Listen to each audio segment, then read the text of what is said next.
Sesuatu yang gaib berkenaan dengan masalah energi spiritual aslinya sudah ada di alam semesta ini.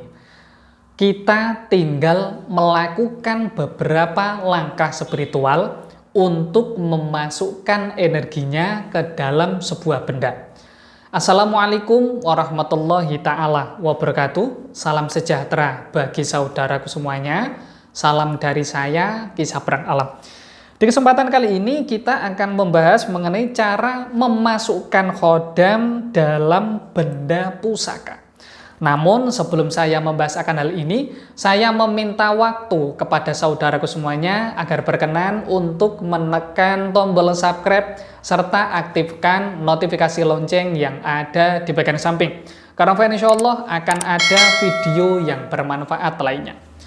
Beberapa kisah yang paling termasyhur yaitu berkenaan dengan para empu yang dalam hal ini membuat beberapa pusaka. Ingat, pusaka itu bukan hanya keris, namun beberapa benda spiritual yang diyakini memiliki tuah spiritual. Hal tersebut dinamakan pusaka.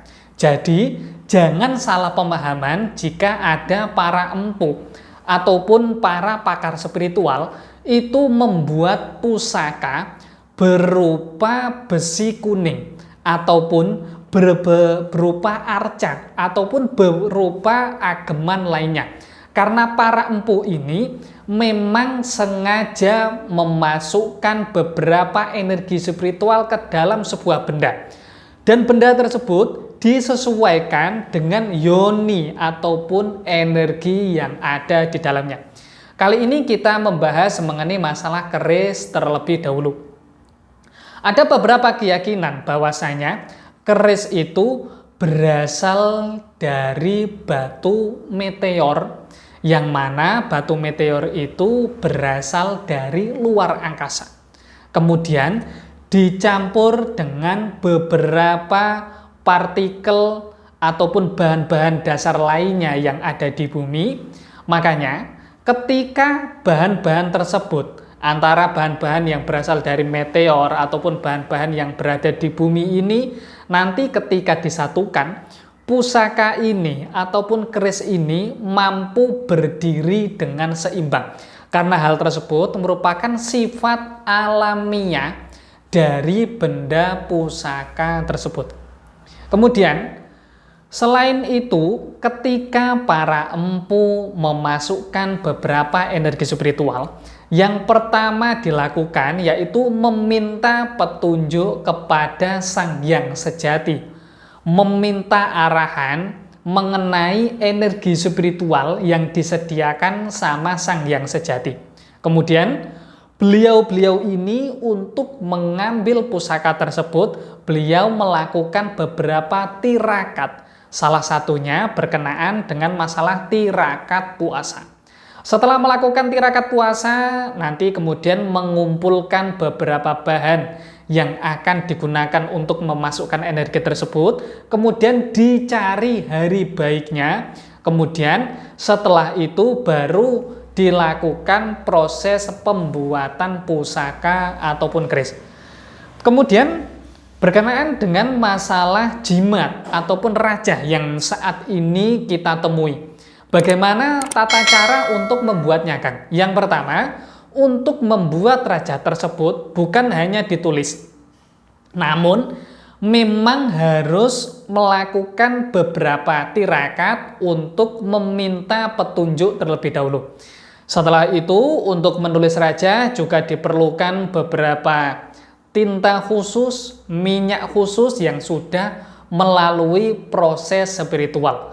Setelah itu, nanti ditentukan harinya, ditentukan waktunya. Biasanya waktu yang paling bagus untuk menulis raja yaitu di malam bulan purnama ataupun di waktu-waktu mustajab seperti ba'da duhur, kemudian ba'da isya. Waktu-waktu tersebut biasanya dipergunakan untuk menulis raja agar mampu memiliki khodam ataupun energi spiritual yang mumpuni, yang mana energi tersebut nantinya bisa dimanfaatkan untuk saudaraku lebih maksimal lagi.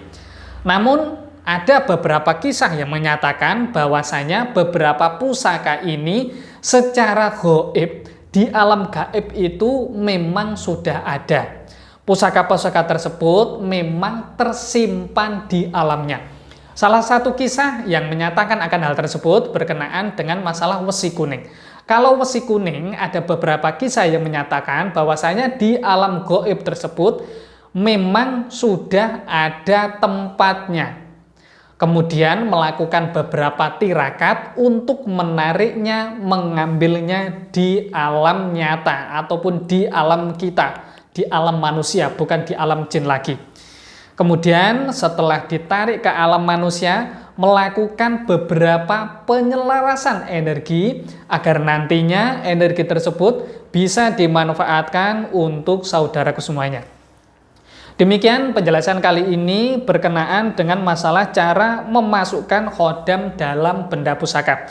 Dalam pertemuan lainnya kita nanti akan membahas mengenai hal-hal lainnya, apakah berkenaan dengan masalah mustika, keris, dan lainnya. Karena dalam channel ini nantinya saya memang mengkhususkan membahas berkenaan dengan masalah pusaka spiritual yang ada di Nusantara. Kurang lebihnya saya mohon maaf jika dalam hal ini ada beberapa ucapan ataupun tindakan saya yang kurang berkenan bagi saudaraku semuanya. Wassalamualaikum warahmatullahi ta'ala wabarakatuh. Salam sejahtera bagi saudaraku semuanya. Salam dari saya.